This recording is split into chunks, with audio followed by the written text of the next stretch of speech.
So first of all मैं आप सभी बच्चों से ये जानना चाहूँगा कि आप क्या समझते हैं, क्या है एजुकेशन, क्यों पढ़ना ज़रूरी है। जैसे कि आप सभी के माता पिता ये कहते होंगे या आप कई बड़े लोगों से ये भी सुनते होंगे कि पढ़ने लिखने से आपको अच्छी नौकरियाँ मिल सकती है, आप अच्छे पोस्ट पे जा सकते हैं, सरकारी जॉब मिल सकती है, फ्यूचर बेटर हो सकता है। बट वाई ये चीज़ें नौकरियाँ पाने के लिए ही क्यों? मेरा ये पर्सनली ये मानना है कि एजुकेशन ओनली आपको जॉब पाने में ही हेल्प नहीं करता। अगर आप जिन चीज़ों को आप बुक्स में पढ़ रहे हैं, किताबों में पढ़ रहे हैं, उस चीज़ को अगर आप सही तरीके से आप अपनी लाइफ में अगर इम्प्लीमेंट्स करते हैं तो आपके इसके बेटर रिजल्ट आपको अपने लाइफ में देखने को मिल सकते हैं। किसी व्यक्ति ने एक बार ये बात कही थी कि education is not the amount of information, यानी कि ये इस पे डिपेंड नहीं करता है कि आप उसको कितनी मात्रा में ग्रहण कर रहे हैं, बल्कि इस चीज़ पे डिपेंड करता है कि आप उसका किस तरीके से अपने लाइफ में उपयोग कर रहे हैं। वो आपको एक इंसान बनाता है, एक सही रास्ते पर चलना सिखाता है, सही और गलत के बीच का फ़र्क बताता है।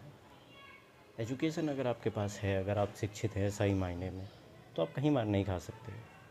नौकरी वगैरह ये सब बहुत छोटी चीज़ें हैं इस चीज़ से। एजुकेशन किसी नौकरी को पाने के लिए नहीं, उससे बहुत ऊपर की चीज़ें पा सकते हैं आप एजुकेशन के बेस पे। अब अपने टॉपिक पे लौटते हैं। सबसे पहला जैसे क्लास 10th की ये ज्योग्राफ़ी है। तो ज्योग्राफ़ी है क्या, जिसे हम भूगोल कहते हैं। भूगोल, भू प्लस गोल, यानी कि भू का मतलब होता है धरती, धरा, जिसे हम पृथ्वी कहते हैं, ठीक है। और गोल, ज्योग्राफ़ी, ज्योग्राफ़ी सब जियो प्लस ग्राफिया से मिलकर बना है। यानी कि इस शब्द का जो अर्थ होता है उसका मतलब होता है कि एक तरीके से पूरी पृथ्वी का अध्ययन करना, विभिन्न पैमाने के आधार पर कहाँ किस तरीके की मिट्टी है, कहाँ क्यों है ये मिट्टी, पहले कैसी थी हमारी पृथ्वी, उसका स्वरूप कैसे बदलता गया, तापमान, उच्चावच, उच्चावच यानी जो पृथ्वी होती है हमारी, मिट्टी है, कहीं पे पहाड़ है, कहीं मरुस्थल देखने को मिलता है, कहीं मैदानी भाग देखने को मिलता है, कहीं समतल भूमि हमें देखने को मिलती है, कहीं ऊबड़ खाबड़ भरे रास्ते भी देखने को मिलते हैं। तो ये उच्चावच को दर्शाता है। तो ये क्यों है, कैसे है, इन सभी चीज़ों का अध्ययन, कहाँ पर किस तरीके की खनिज लवण ये सभी चीज़ें पाई जाती है, वहाँ क्यों पाई जाती है, कैसे पेट्रोलियम मिलता है, किस चीज़ से बना है, इन सभी चीज़ों का अध्ययन जो है वो हमारे भूगोल के अंतर्गत किया जाता है, ठीक है। इसी को हम ज्योग्राफी कहते हैं, ठीक है। अच्छा, जो हमारा सबसे पहला चैप्टर है इसमें क्लास 10th की बिहार बोर्ड, ये भारतीय वन की बुक है, तो इसमें पहला चैप्टर जो है वो है संसाधन, विकास और उपयोग। तो ये संसाधन शब्द जो है क्या है, किस चीज़ को दर्शाता है ये संसाधन शब्द, इस चीज़ का हम क्या, इस शब्द से आप क्या समझते हैं, क्या है ये संसाधन। तो इसमें बताया गया है इस बुक में, संसाधन प्रकृति के वे सभी पदार्थ या वस्तुएं जो मानवीय की परिसंपत्ति बन जाए संसाधन कहलाती है। यानी कि रिसोर्सेस, क्या है रिसोर्सेस। आप सभी इस मेरे इस सवाल का कमेंट करके ज़रूर उत्तर दीजिएगा। संसाधन वे सभी चीज़ें होती हैं जिसका उपयोग हम अपनी लाइफ में किसी भी काम को करने के लिए, जो हमारे जीवन को बेहतर बनाती है। विभिन्न तरीके के काम, जैसे खाना पकाने से लेकर कपड़े, जूते, मकान, एजुकेशन के लिए हम पढ़ने लिखने के लिए जो कॉपी पेन इस्तेमाल करते हैं, हमारे रोज़मर्रा के जीवन में उपयोग में आने वाले पानी, हवा, वायु, वन, लकड़ी, ये सभी चीज़ें, जो खनिज लवण, पेट्रोलियम, वाहन, यातायात, बैंकिंग सेवा, ये सभी चीज़ें, जो जितनी भी सारी चीज़ें हैं, ये सारी चीज़ें संसाधन कहलाती है, जो हमारे जीवन को बेहतर बनाए, जो हमारे लिए उपयोगी हो। अच्छा, ये संसाधन बनता कैसे है? कोई भी वस्तु अगर संसाधन बनती है तो कैसे बनती है? अब मान लीजिए आपके आसपास के नगरों में अगर हम देखेंगे तो कहीं पे आप पहाड़ देखते हैं, ठीक, कहीं पे किसी पहाड़ों में आप चले जाइए, वहाँ की कीमत बहुत ज़्यादा होती है, आर्थिक रूप से वहाँ का बहुत महत्व होता है। पर कहीं किसी पहाड़ों में अगर आप जाइएगा तो वहाँ की आर्थिक महत्ता उतनी नहीं होती है। इसका रीज़न क्या है? इसका रीज़न बस यही है कि कुछ पहाड़ों में खनिज लवण बहुत अधिक मात्रा में पाए जाते हैं और कुछ पहाड़ों में नहीं पाए जाते हैं। तो किसी भी जगह की आर्थिक महत्वता जो होती है वही उसे उस जगह की महत्वता प्रदान करती है। और कोई भी वस्तु तब तक संसाधन नहीं बन सकता जब तक कि उसका महत्व ना हो। यानी कि अगर किसी भी चीज़ का आपके लाइफ में इम्पोर्टेंस नहीं है, महत्वता नहीं है, तो आप तब तक वो आपके लिए उपयोगी नहीं है। यानी कि आप उसका उपयोग नहीं कर पा रहे हैं या नहीं कर पा आपके लिए वो उतना महत्व नहीं रखता है, तो हम उसको महत्व नहीं देते हैं, तो फिर वो संसाधन नहीं है हमारे लिए, हम उसका उपयोग नहीं कर सकते हैं। संसाधन का मतलब ही है जिसका हम उपयोग कर पाएँ, और यही चीज़ हमारी ज़िंदगी में भी लागू होती है। अगर बहुत सारे लोग ऐसा भी करते हैं, कुछ दोस्त भी ऐसे बनाते हैं जिसका वो फ़ायदा उठा पाएँ या जिससे उन्हें लाभ हो, किसी न किसी मतलब से ज़रूर हम जुड़ते हैं। तो ऐसा है क्या क्या संसाधन पहले नहीं थे? पहले भी थे। खनिज क्या पहले नहीं थे? या कोयला पहले नहीं था? बायोगैस पहले नहीं थे क्या? हाइड्रोजन गैस पहले नहीं थे? या प्लूटोनियम जिससे न्यूक्लियर बॉम्ब्स तक बनाए जा रहे हैं, एनर्जी प्रोडक्शन किया जाता है, थर्मल पावर प्लांट बनाए जा रहे हैं, क्या ये पहले नहीं थे? नदियाँ, तालाब, झरने, क्या ये पहले नहीं थे? नदियाँ जिसके ऊपर डैम बना दी जाती है और उस डैम के थ्रू हम बिजली प्रोड्यूस कर पाते हैं जनरेटर और टरबाइन के थ्रू। और वही फिर पानी जब नदियों में छोड़ा जाता है तो सिंचाई के काम आता है, किसानों की सिंचाई करते हैं, वो फसल का बेहतर उत्पादन कर सकते हैं। खाद, ये सभी चीज़ें क्या पहले नहीं थी? पहले भी थी, एंशियंट टाइम में भी थी, प्रागैतिहासिक काल में जिसे हम आदि मानव कहते हैं, उस टाइम पर भी थी। पर उस टाइम पर एक इम्पॉर्टेंट चीज़ नहीं थी, वो थी लोगों के पास उतना ज्ञान, कौशल, बुद्धि जिसके बेस पे वो उस चीज़ को उपयोगी बना सके। क्योंकि किसी भी चीज़ की महत्वता ही या उपयोगिता ही उसे संसाधन बनाती है, उसको महत्व प्रदान करती है, और महत्वता जो है वो उसे संसाधन बना देती है। ठीक है फ्रेंड, तो हम आगे बढ़ते हैं इस टॉपिक्स में अब। तो अब हम इस टॉपिक में आगे बढ़ेंगे और बात करेंगे कि संसाधन, इसके प्रकार कितने हैं, यानी कि इसे किस किस भागों में हम बांट सकते हैं। तो इसे हम प्राकृतिक संसाधन और भौतिक मानव निर्मित संसाधन और मानव एक संसाधन के रूप में, ये 3 भागों में बांटा जा सकता है। प्राकृतिक संसाधन का मतलब है कि ऐसी सभी चीज़ें जो प्रकृति के द्वारा हमें बहुत ही आसानी से दी गई है, यानी प्रकृति ने हमें जो प्रदान किया है, जो प्रकृति के द्वारा दी गई है, जैसे नदियाँ, झरने, तालाब। क्योंकि आप किसी भी चीज़ का उपयोग करेंगे वो प्रकृति के द्वारा ही दी गई है। आप चाहे, अब मान लीजिए आप पेपर का उपयोग करते हैं, पेन, पेपर, इन सब कॉपी किताबों का यूज करते हैं, तो पन्ने जो बनते हैं वो पन्ने कहाँ से आते हैं? वो पन्ने लुगदी पेपर से बनते हैं। लुगदी पेपर क्या होता है? सबसे पहले प्रक्रिया शुरू होती है बाँस से, पेड़ों की छालों से या पेड़ों के तनों से। और ये पेड़ कहाँ से आए? ये प्रकृति ने हमें दिए हैं। तो ये प्राकृतिक संसाधन के क्षेत्र में आ जाता है। और मानव निर्मित संसाधन फिर क्या है? मानव निर्मित संसाधन में वे सभी चीज़ें आती है, जैसे सड़क, रेल मार्ग, रेलें, वाहन, परिवहन व्यवस्था, यानी हवाई जहाज़ से लेकर आपके cycle, bike, motorcycle, car, motor car, वाहन, ये सभी चीज़ें जो आपको बेहतर बनाती है, यानी कि आपको एक तरीके से आसान कर देती है आपके सभी कामों को। तो वो मानव निर्मित संसाधन में आते हैं। हमारे भवन, फैक्ट्री, उद्योग वगैरह, ये सभी चीज़ें, मशीनरी, ये सभी चीज़ें हमारी मानव निर्मित संसाधन है, जिसे हमने बनाया है, यानी प्रकृति ने दिया, उससे हमने बेहतर तरीके से अपने ज्ञान का उपयोग करके, कौशल का उपयोग करके और बेहतर करते गए, ताकि हम उसे बेहतर रिजल्ट पा सकें, उसका बेहतर तरीके से उपयोग कर सकें। ठीक, ये मानव निर्मित संसाधन है। अब आते हैं हम मानव एक संसाधन के रूप में। अब मानव एक संसाधन के रूप में कैसे है? क्योंकि किसी भी संसाधन को, मानव शरीर स्वयं भी सबसे बड़ा संसाधन है, जैसा कि आपके भारती भवन की पुस्तक में लिखा हुआ है। मानव एक संसाधन के रूप में ये सबसे महत्वपूर्ण संसाधन माना जाता है। मानव स्वयं ही अपनी आवश्यकताओं की पूर्ति के लिए अपने शरीर और अपनी विभिन्न तकनीकों का उपयोग करके, विभिन्न प्रकार की तकनीक, यानी ये कि संसाधन कोई भी तभी बनता है, जैसा कि मैंने पहले बताया, जब तक कि आपको ज़रूरत हो। क्या ये एंशियंट टाइम में भी थे, ये चीज़ें थी, पर उसका क्यों नहीं ये संसाधन बना पाए, क्यों नहीं बेहतर उपयोग हो पाया, क्यों नहीं मोटर वाहनों का आविष्कार पहले हो पाया? क्योंकि उस समय पर वो संसाधन, वो तकनीकें उपलब्ध नहीं थी, लोगों के पास उतना ज्ञान नहीं था, उतनी बुद्धि नहीं थी, वो टेक्नोलॉजी बेस्ड पे इतने मैच्योर नहीं हुए थे और उतने आगे नहीं गए थे, जिसके कारण जो है वो इस चीज़ों का सही तरीके से इस्तेमाल नहीं कर पाए। बट आज हमारे पास, आपके पास इन चीज़ों का जो है यूज़ करने के लिए ऑप्शन है। आज हम उन चीज़ों का यूज़ कर रहे हैं। क्या सोलर एनर्जी पहले नहीं थी? सूरज पहले नहीं था? पहले भी था, बट किसी को ये मालूम नहीं था कि हाँ, सोलर से एनर्जी भी प्रोड्यूस की जा सकती है, बिजली प्रोडक्शन हो सकता है, और भी बहुत सारे काम किए जा सकते हैं। सोलर कुकर का यूज़ करके आप खाना पका सकते हैं। ऐसा पॉसिबल नहीं था पहले। क्या थी, टेक्नोलॉजी उतनी डेवलप नहीं हुई थी, तो लोग उसका बेहतर उपयोग नहीं कर पा रहे थे।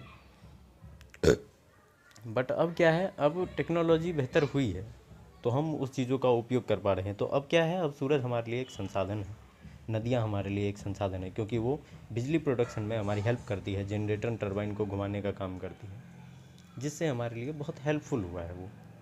तो ये चीज़ें मायने रखती है। अब मानव इसी कारण एक संसाधन है, क्योंकि आप किसी भी काम को करने के लिए, चाहे वो बोझा ढोने से लेकर किसी भी तरीके की फैक्ट्री लगाना हो, उसे चलाना हो, मशीनरी चलाना हो, आप मशीनें बना लेंगे। मशीनरी चलाना हो, मशीनरी चलाने के लिए आपको लोगों की आवश्यकता पड़ेगी, ठीक। और मशीनरी में जो आप कच्चा माल उपयोग करेंगे, उद्योग स्थापित करेंगे, उसके लिए भी आदमी की आवश्यकता होगी। कच्चा माल जिसके बेस पे फैक्ट्री चलती है, उसके लिए भी आपको आदमी की आवश्यकता होगी, ठीक है। उसके लिए उत्पादन के लिए तकनीक की आवश्यकता होगी। उसके बिना आप नहीं कर पाएंगे कोई भी काम। तो बुद्धि, लोगों का स्वास्थ्य, अगर व्यक्ति स्वस्थ नहीं होगा तो वो कैसे काम करेगा? कोई भी काम, वो कोई भी काम नहीं कर पाएगा। शौर्य, सहनशीलता, ज्ञान, विलक्षण, यानी कि आपकी जो ज्ञान है, आपकी बुद्धि है, जिज्ञासा है, सूझबूझ है, समझदारी है, उस समझदारी के बेस पे हम अपने आप जो जितनी भी हमारी आवश्यकताएं आती है, जो हमें ज़रूरत लगता है कि हमें इस चीज़ की ज़रूरत है, तो हम उन चीज़ों का इन्वेंशन करते हैं, उन चीज़ों के ऊपर वैज्ञानिक शोध करते हैं, ठीक। उस चीज़ों को बनाकर हमारे सामने लाया जाता है। तो ये सब कौन कर पाता है? ये सभी चीज़ें इंसान के बस की ही बात है। इंसान ही इन सभी चीज़ों को बनाने का काम करता है। आज इतनी सारी मशीनरी हैं, बिल्डिंग्स बन रही हैं, कैसे बन रही हैं? ये सारे काम कौन कर रहे हैं? तो इसमें इंसान का नाम आता है, मानव का नाम आता है। तो इसीलिए मानव जो है सबसे महत्वपूर्ण संसाधन माना जाता है, ठीक। मानव जो है वो इन सभी संसाधनों में सबसे उपयोगी है। जैविक, आपके जो प्राकृतिक संसाधन है या मानव निर्मित संसाधन है, इन सभी चीज़ों के लिए प्राकृतिक संसाधन तो प्रकृति के द्वारा दिया गया है, बट उस प्राकृतिक संसाधन का उपयोग मनुष्य के द्वारा ही किया जा सकता है। और मनुष्य उस संसाधनों का उपयोग तब तक नहीं कर सकता जब तक उसके पास ज्ञान नहीं है उस चीज़ों को उपयोग करने के लिए। उसकी बुद्धि इतनी नहीं है कि उस चीज़ों को उपयोग कर सके, तकनीक उसका बेहतर नहीं है, और यदि उसका स्वास्थ्य उसके साथ नहीं दे रहा है तो भी वो इस चीज़ों का उपयोग नहीं कर सकता। इसी कारण आप जापान को एक उदाहरण के रूप में हम लें तो जापान एक ऐसा कंट्री है जिसके पास आज दुनिया में सबसे कम संसाधन है, रिसोर्सेस उसके पास, नेचुरल रिसोर्सेज जिसे हम कहते हैं, वो सबसे कम है। फिर भी वो टेक्नोलॉजी के बेस में इन द फील्ड, एजुकेशन या इकोनॉमिक के फील्ड में बहुत आगे है हमसे, और ऑल अदर कंट्रीज से बहुत आगे है। क्यों? क्योंकि उस जापान ने अपने कंट्री के लोगों को इतना स्किलफुल बनाया, वहाँ के लोग योग्य हैं, वो बुद्धिमत्ता पे अपने काम लेते हैं, सभी तरीके की सुविधाएं लोगों को मिलती हैं, तो अपने आप को बेहतर बनाने की ओर हमेशा काम करते हैं। टेक्नोलॉजी में हमेशा वो आगे रहते हैं। क्यों रहते हैं? क्योंकि वो उस चीज़ पे काम करते हैं, उनकी जो कमजोरियाँ होती है उसके ऊपर भी काम करते हैं वो। अब आते हैं हम संसाधनों के वर्गीकरण पे, यानी कि संसाधनों को कितने भागों में किस बेस पे बांटा गया। तो संसाधनों का वर्गीकरण जो है वो कई बेसिस पे किया गया है, जैसे कि आप सब देख सकते हैं। उपलब्धता के आधार पर, उपलब्धता के आधार पर जो है संसाधनों को प्रकृति के द्वारा प्रकृति प्रदत्त और मानवकृत, यानी कि जैसे मैंने बताया अभी, प्राकृतिक और मानव निर्मित। तो ये उपलब्धता के आधार पर, यानी कि जो उपलब्ध है, जो उपलब्ध रहता है या उपलब्ध है हमारे पास, उसमें प्रकृति प्रदत्त और मानवकृत है। यानी प्रकृति प्रदत्त का हो गया प्रकृति के द्वारा प्रदत्त, यानी दिया गया, जो प्रकृति ने हमें दिया है, जैसे नदियाँ, झरने, तालाब, पेड़ पौधे, वन, जंगल, फसल, उन चीज़ों का हम उपयोग करके हम फैक्ट्रियाँ लगाते हैं, और भी कई चीज़ों में हम उसका उपयोग करते हैं। तो प्रकृति प्रदत्त है, ठीक। और मानवकृत में आ जाता है हमारा आपका मानव निर्मित, यानी कि जिसे इंसानों के द्वारा बनाया जाता है, जैसे आपके भवन हो गए, सड़कें हो गई, वाहन हो गए, यातायात व्यवस्था हो गई, ये सारी चीज़ें मानव निर्मित हैं। तो ये उपलब्धता के आधार पर इसका वर्गीकरण है, ठीक। और इसका स्रोत या उत्पत्ति के आधार पर, स्रोत यानी कि किसी भी ऐसी चीज़ जिसके आधार पर वो बनता है, ठीक है, उत्पत्ति के आधार पर वही होगी। जैसे जिसे हम जन्मदाता कह सकते हैं एक तरीके से, यानी कि उत्पत्ति कहाँ से हुई है उसकी, वो पैदा कहाँ से हुआ। तो इस चीज़ के बेस पे जैविक और अजैविक के रूप में इसको बांटा जा सकता है, ठीक है। जैविक अजैविक भी है, मैं आपको डिटेल में बता दूंगा पूरी तरीके से। मैं आपको ओनली एक्सप्लेन करने की कोशिश कर रहा हूँ। मैं किताबों में जो बताया गया है वही डिटेल ना सेम बता के, मैंने जो एक्सपीरियंस किया है, जो मुझे नॉलेज है उसमें हो सकता है। मैं ये नहीं कहता कि मैं बेहतर हूँ या मैं अच्छी हर चीज़ अच्छा ही बताऊँगा, मुझसे भी गलतियाँ होंगी। तो जहाँ आपको लगे, जहाँ कमी लगे वहाँ ज़रूर बताइए, मुझे कमेंट ज़रूर कीजिएगा कि हाँ यहाँ नहीं, यहाँ आपको सुधार करने की आवश्यकता है। आप सुधार कीजिए, हम आपके लिए बेहतर सुधार करने की कोशिश करेंगे हमेशा। अब आते हैं टॉपिक्स पे। पुनः प्राप्ति के आधार पर, यानी कि जिसको अगर एक बार ख़त्म हो जाए जो जो संसाधन, उसे आप दोबारा प्राप्त कर सकें, उसे दोबारा भंडारित किया जा सके, इकट्ठा किया जा सके, उसे उस आधार पर नवीकरणीय और अनवीकरणीय में भागों में बांटा जा सकता है। नवीकरणीय क्या होता है, इसको अगर कम शब्दों में बताऊं तो नवीकरणीय ऐसे संसाधन होते हैं जिसको हम दोबारा से बना सकते हैं, या जो दोबारा प्रकृति के चक्र जो चलता रहता है उसमें दोबारा से बन सकता है। अब उदाहरण के लिए हम मिट्टी को लेते हैं। मिट्टी क्या है, एक नवीकरणीय है, स्रोत है या नवीकरणीय संसाधन है। क्यों है नवीकरणीय, आपके मन में ये सवाल आया हो। जबकि ख़त्म तो मिट्टी भी हो सकती है, जल भी हो सकता है, सूरज भी हो सकता है और पेड़ पौधे भी हो सकते हैं। बट नवीकरणीय इसलिए है क्योंकि अगर मान लीजिए मिट्टी ख़त्म होगी तो मिट्टी का प्रोसेस हमेशा चलता रहता है। मिट्टी कैसे बनती है, जो पहाड़ होते हैं, जो पत्थर होते हैं, वो तापमान बढ़ने पर वर्षा, पानी, टकराव और इन सब के कारण, ज्वालामुखी प्रक्रिया, इन सब के कारण क्या है, टूटते रहते हैं, छोटे छोटे कणों में टूटते हैं।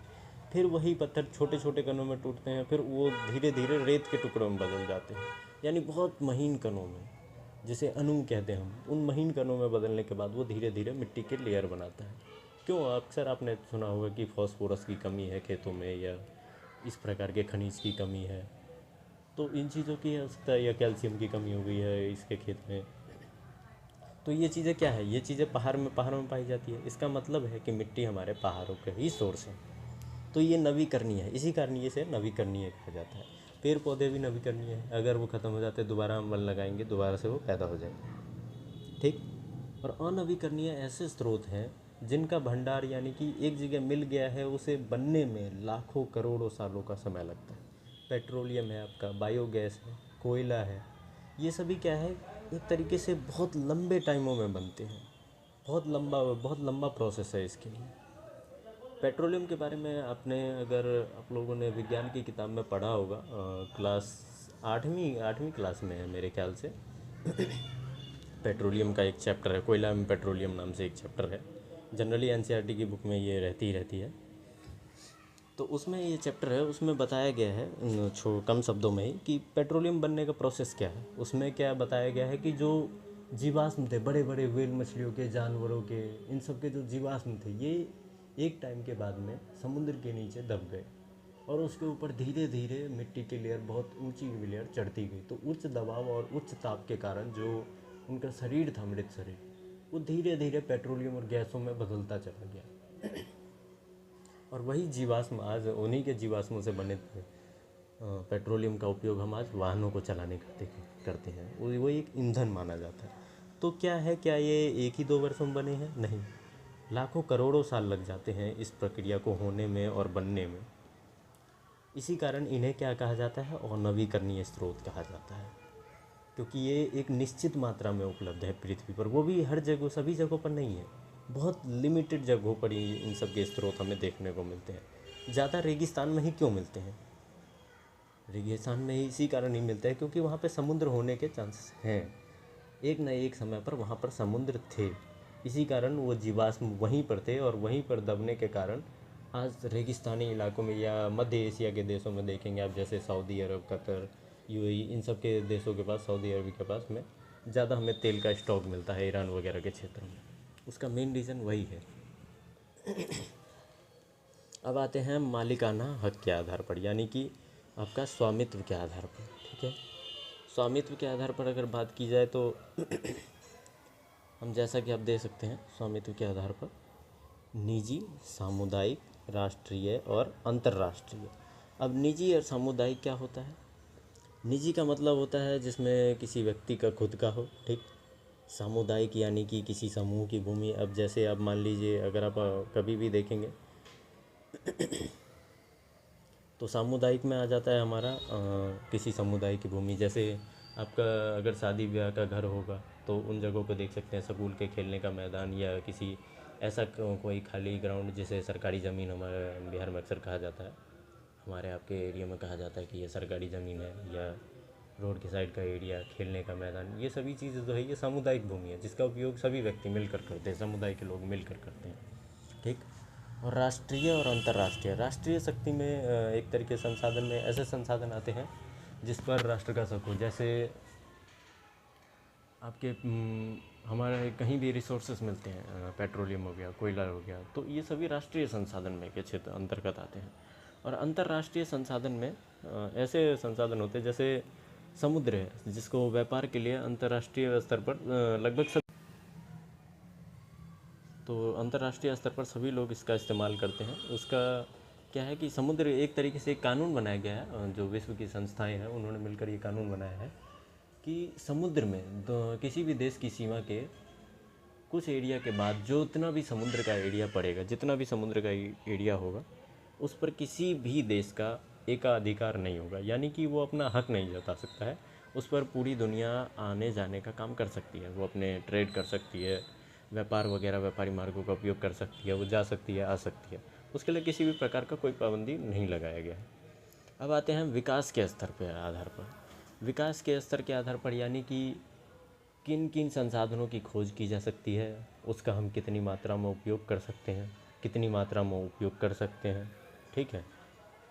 और भंडारित यानी कि कितना उसका भंडार है, मतलब कि जांच पड़ताल में कितने संभावना लगाई गई है, ठीक है। और संचित संभाव्य में हो जाता है कि संभावना यानी कि किसी भी चीज़ के ऊपर रिसर्च चल रहा है। जैसे अभी मान लीजिए तमिलनाडु में जो हमारे टरबाइन है, विंड टरबाइन जिसे कहते हैं, पवन चक्की से बिजली उत्पादन करने के ऊपर रिसर्च चल रहा है। इतना अंदाज़ा लगाया जा रहा है कि वहाँ से मेगावाट्स के एरिया में बिजली प्रोडक्शन हो सकता है। तो ये अभी संभाव्य संसाधन है, ये अभी हुआ नहीं है। और ज्ञात के मामले में है कि पूरी तरीके से रिसर्च हो चुका है, उसके ऊपर काम चल रहा है। और भंडारित में कितने स्टॉक्स हैं, ये चीज़ें आती है, ठीक है। तो इस आधार पर वर्गीकरण किया गया है। अब हम आगे पीडीएफ में इस चीज़ के ऊपर बात करेंगे।